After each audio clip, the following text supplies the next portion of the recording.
બેઠા છો પણ સત્સંગ યાત્રામાં આવ્યા છો એટલે કહું છું કે જોડાઈ જાઓ. અને ઠાકોરજીના શૃંગારના દર્શન થઈ ચૂક્યા છે. વિઠ્ઠલ પ્રભુને આપણે યાદ કર્યા અને ચાર પૈડાના રથની અંદર આપણે યાત્રાએ નીકળી ચૂક્યા છીએ. દાઉજી જ્યારે એમ કહેવાય કે ગૌચારણ લીલા માટે વનવગડામાં જતા તો એક દિવસ બાળ સ્વરૂપ ઠાકોરજી યશોદા મૈયાને પ્રશ્ન કર્યો કે દાઉજી જો ગાય ચરાવવા જાય તો મારે શું કામ ન જવું? એટલે ગોપાષ્ટમીનો મહિનો દિવસ જ્યારે નજીક આવ્યો ને એક દિવસ યશોદાજી અને નંદરાયજી છે તેને તેમના કુલગુરુ ગર્ગાચાર્યજીને વિનંતી કરી કે પ્રભુ હવે મારે કાનાને પણ ગૌચારણ લીલા કરવા માટે વનવગડામાં મોકલવું છે, તેનું મુહૂર્ત આપો. એટલે ગોપાષ્ટમીનું મુહૂર્ત નીકળ્યું છે અને ઠાકોરજી છે સરસ મજાનો ગોવાળિયાનું રૂપ ધારણ કરી અને એ ગૌચરણ લીલા કરવા માટે વનવગડામાં જાય, ગાયો ચરાવવા જાય. એ સ્વરૂપના હવે આપણે દર્શન કરવાના છે. અને આપણે ત્યાં લગ્ન પ્રસંગ હોય ત્યારે અનેક પ્રકારના દાન આપણે અહીંયા કરતા હોય. કોઈ અન્નના દાન કરે, કોઈ ધનના દાન કરે, કોઈ ભૂમિના દાન કરે, કોઈ વસ્ત્રોના દાન કરે. કોઈ આ વ્યક્તિ દુનિયામાં એવી છે કે બીજાનું જીવન બચાવવા માટે તેમના રક્તના પણ દાન કરે. પણ આપણે ત્યાં શાસ્ત્રોમાં એક સરસ મજાનું દાન ગણવામાં આવતું ગાય માતાનું દાન, ગૌદાન. અત્યારે ગૌદાન કરવું હોય, ગાય માતાનું દાન કરવું હોય તો મોટી વસ્તુ નથી, થઈ શકે. પણ પ્રશ્ન સાલો ઉભો એ થાય કે 11મા માળે ગાયને રાખવી ક્યાં? અને બીજો પ્રશ્ન ઉભો એ થાય કે દીકરીઓ અત્યારે ભણે છે બહુ સરસ મજાનું, એટલે છાણ વાહિદાય કરતા આવડવા જોઈએ ને. એ તો આપણી માવડી હતી, ગામડા ગામમાં રહેતી, કરતી આ બધું. એટલે આપણે ભૌતિક વસ્તુ રૂપે આપણે ગૌદાન કરતા હોઈએ છીએ. પણ જ્યાં સુધી ગૌ માતાની વાત કરું તો સાહેબ 33 કોટી દેવતાનો જેની અંદર વાસ છે ને એને આપણે ત્યાં ગૌ માતા કહીએ. અને ગૌ માતા માટે એમ કહેવાય કે જે જગ્યાએ ગૌ માતા વિચરણ કરી રહ્યા હોય, બેઠા હોય અથવા ઊભા હોય, એની આસપાસની 10 ફૂટની જગ્યા છે પાતાળ લોકના તળિયાથી લઈને સ્વર્ગ લોક સુધી પવિત્ર માનવામાં આવે છે. એક ગૌ માતાને તમે જ્યારે જમાડો છો અથવા ઘાસચારો ખવડાવો છો ને ત્યારે એક સાથે 33 કોટી દેવતાને 56 ભોગ ધર્યા બરોબરનું પુણ્ય પ્રાપ્ત થાય છે. અને ગૌ માતા જે જગ્યાએ વિચરણ કરી રહ્યા હોય ને તેના તમામ વાસ્તુ દોષ છે ને એ પણ દૂર થાય છે. એટલે શાસ્ત્રોમાં ગૌ માતાનું આટલું મહત્વ છે. એટલે વિચાર કરો કે એ ઠાકોરજી છે એ ગૌચારણ લીલા કરવા જતા હોય ત્યારે કેવો સુંદર મજાનો માહોલ બનતો હશે. એવી ગૌચારણ લીલાના આપણે દર્શન કરવાના છે. ચાલો ગૌચારણ લીલાના દર્શન કરીએ.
કોણ જાશે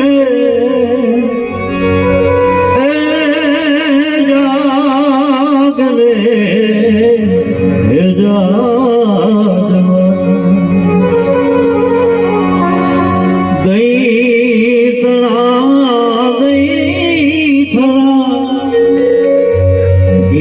ગીતણા ઘેબરા કઢીયેલા દૂધને કોણ પીશે એ જા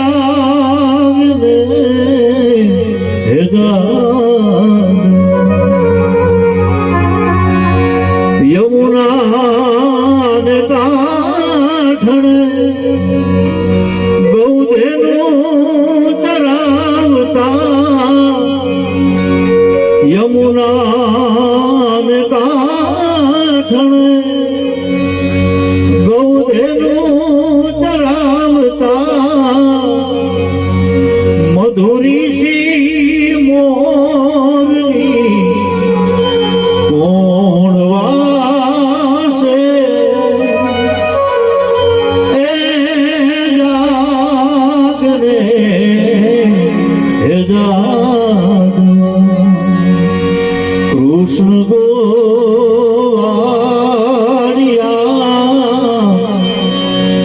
તુજ વિના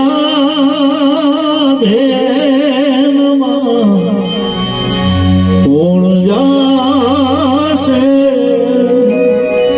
એ જાગ રે એ જાગ એ જાગ રે જાગ એ જાગ રે એ જાગવા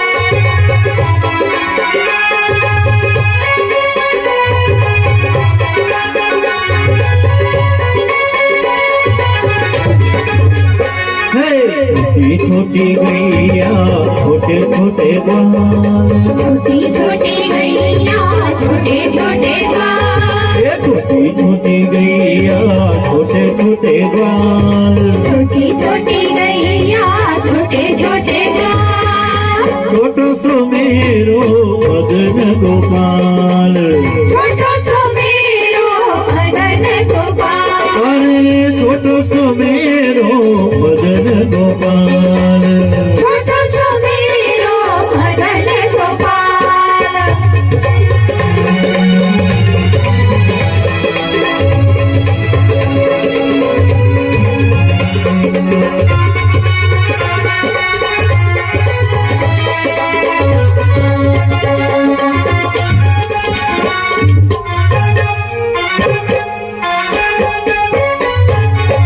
जय हो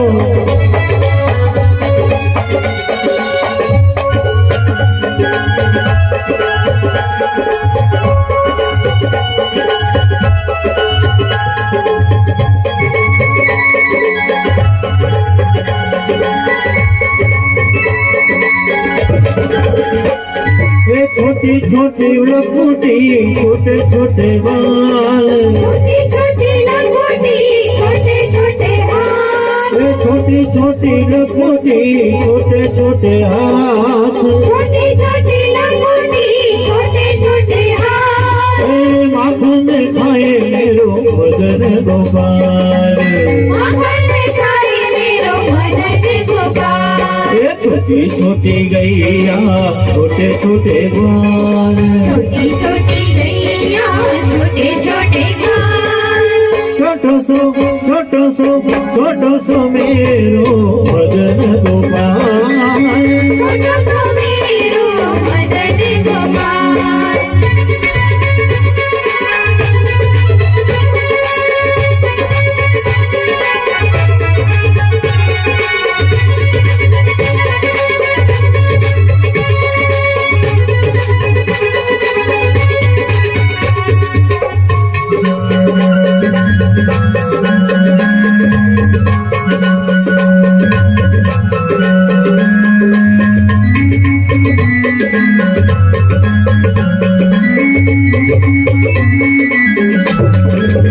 आगे आगे गैया पीछे पीछे ग्वाल आगे आगे गैया पीछे पीछे ग्वाल आगे आगे गैया पीछे पीछे ग्वाल आगे आगे गैया पीछे पीछे ग्वाल बीच में मेरो मदन गोपाल बीच में मेरो मदन गोपाल छोटी छोटी गैया छोटे छोटे ग्वाल छोटी छोटी गैया छोटे छोटे गाल छोटो सो मेरो मदन गोपाल छोटो सो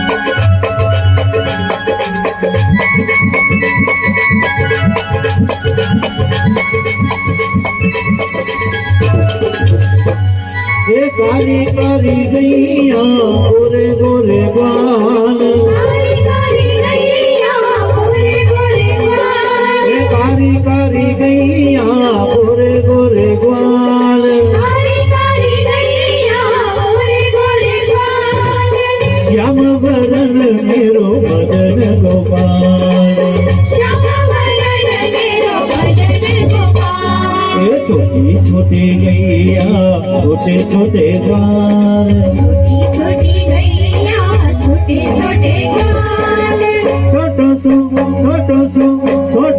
मेरो मदन गोपाल छोटो सो मेरो भजन गोपाल अरे छोटो सो मेरो मदन गोपाल छोटो सो मेरो भजन गोपाल अरे छोटो सो मेरो मदन गोपाल ગામના ગામ સુધી બીજી એક ગામથી બીજા ગામ આપણે લોકો ચાલીને જતા, પણ અત્યારે તો ખૂબ સરસ મજાનો સમય આવી ગયો છે. બધા લોકોના ઘરમાં મોટા ભાગે ફોર વ્હીલું છે.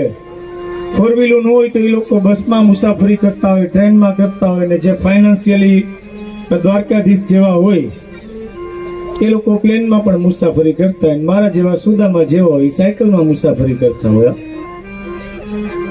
એક ગામમાં એક ગરીબ બ્રાહ્મણ રહેતો હતો, એ હું પોતે સુદામાજી, પછી બીજા નંબરે આપણે જ છીએ. હા, પણ સાહેબ તમે કોઈ પણ બસમાં કે ટ્રેનમાં કે પ્લેનમાં મુસાફરી કરી રહ્યા હોય, આપણે એના પાયલોટને નથી ઓળખતા, આપણે એના ડ્રાઈવરને નથી ઓળખતા. અહીંયાથી લંડન જાઓ તમે પ્લેનમાં, એના પાયલોટને તમે નથી ઓળખતા કઈ જ્ઞાતિનો છે, કોણ છે, ક્યાંથી આવે છે. કે અહીંથી તમે હૈદરાબાદ ટ્રેનમાં જાઓ, લગભગ 24 કલાકથી વધારેની મુસાફરી હોય, એના પાયલોટને તમે નથી ઓળખતા. અહીંથી મુંબઈ તમે બસમાં એસટીમાં જાઓ કે ટ્રાવેલ્સમાં જાઓ, એના ડ્રાઈવરને તમે નથી ઓળખતા કે આ પીને હલાવે છે કે એમને એમ ચલાવે છે. પણ આપણે કેવડો મોટો ભરોસો એની પર મૂકી દઈએ છીએ કે આ આપણને હૈદરાબાદ જ પહોંચાડશે, કે આ આપણને મુંબઈ જ પહોંચાડશે, કે આ આપણને લંડન જ પહોંચાડશે. પણ હવે એની ઉપર જો આપણે ભરોસો મૂકી શકીએ છીએ, પણ જે ઠાકોરજીના રથમાં આપણે યાત્રા કરવાની છે એની ઉપર આપણે ભરોસો નથી મૂકી શકતા. એટલે બધા લોકોને વિનંતી કરું છું કે ઠાકોરજીના ચાર પૈડાના રથમાં આપણે બેસી જાય અને એને કહીએ કે પ્રભુ હવે એવી સરસ મજાની યાત્રા કરાવો કે બધાને મોજ આવી જાય. ચાલો ઠાકોરજીના રથમાં આપણે યાત્રા કરવા જઈએ.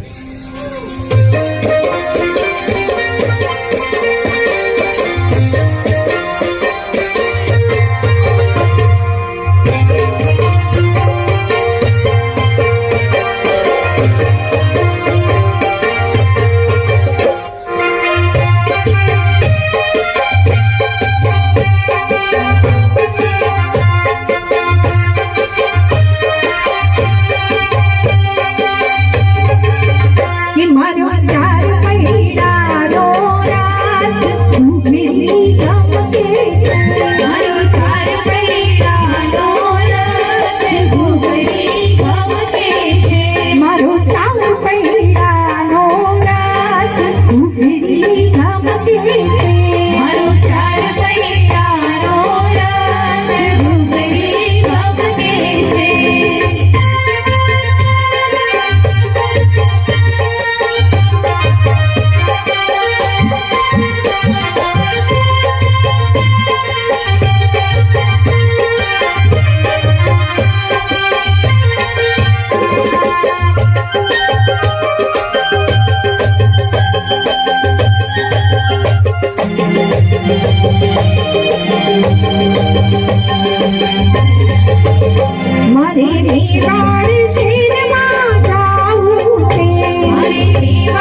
મારે મથુરા